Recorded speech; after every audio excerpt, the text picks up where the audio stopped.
दो बकरियों की कहानी। नदी किनारे एक छोटा सा गांव था। गांव में रहने वाले लोगों ने नदी पार करने के लिए उस पर एक पुल बनाया हुआ था।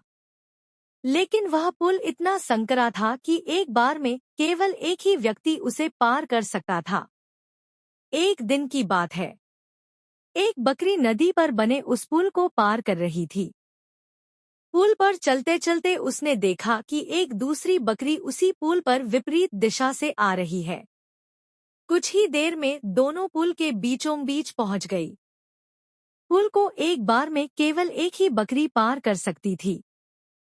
इसलिए दोनों बकरियां कुछ देर तक इंतजार करती रही कि सामने वाली बकरी पीछे हट जाएगी। लेकिन ऐसा नहीं हुआ। दोनों में से कोई भी अपनी जगह से नहीं हिली, बल्कि अकड़कर खड़ी रही। तब एक बकरी दूसरी बकरी से बोली, तुम मुझे जाने का रास्ता दो, क्योंकि मैं तुमसे बड़ी हूँ। इस बात पर दूसरी बकरी हंस पड़ी और बोली, होगी तुम मुझसे बड़ी, लेकिन मैं तुमसे कहीं ज्यादा ताकतवर हूँ। मैं तुमसे जल्दी ये पुल पार कर लूंगी, इसलिए तुम मुझे रास्ता दो। पहली बकरी बोली, मैं तुमसे बड़ी भी हूँ और ताकतवर भी, इसलिए हट जाओ।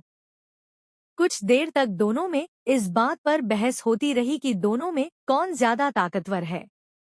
फिर बहस लड़ाई में बदल गई। दोनों अपनी सींगों से एक दूसरे पर वार करने लगी। धीरे धीरे उनकी लड़ाई बहुत बढ़ गई। परिणाम ये हुआ कि उनका संतुलन बिगड़ा और वे दोनों पुल से नीचे नदी में जा गिरी। नीचे नदी की तेज धार उनको बहा ले गई और अंततः दोनों मर गई।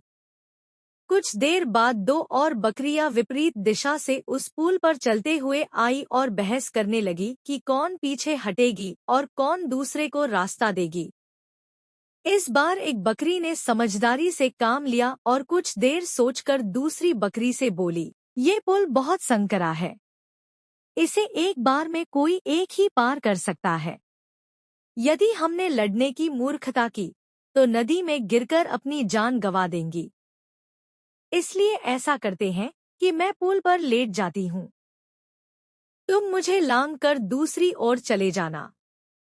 दूसरी बकरी को भी ये बात समझदारी भरी लगी। उसने पहली बकरी की बात मान ली। पहली बकरी पुल पर लेट गई और दूसरी बकरी उसे लांग कर दूसरी ओर चली गई। इस तरह दोनों ने पुल पार कर लिया। सीख: एक, गुस्सा और अहंकार बर्बादी की ओर ले जाता है। दो, वहीं समझदारी से काम लेने पर हर समस्या का समाधान निकल आता है।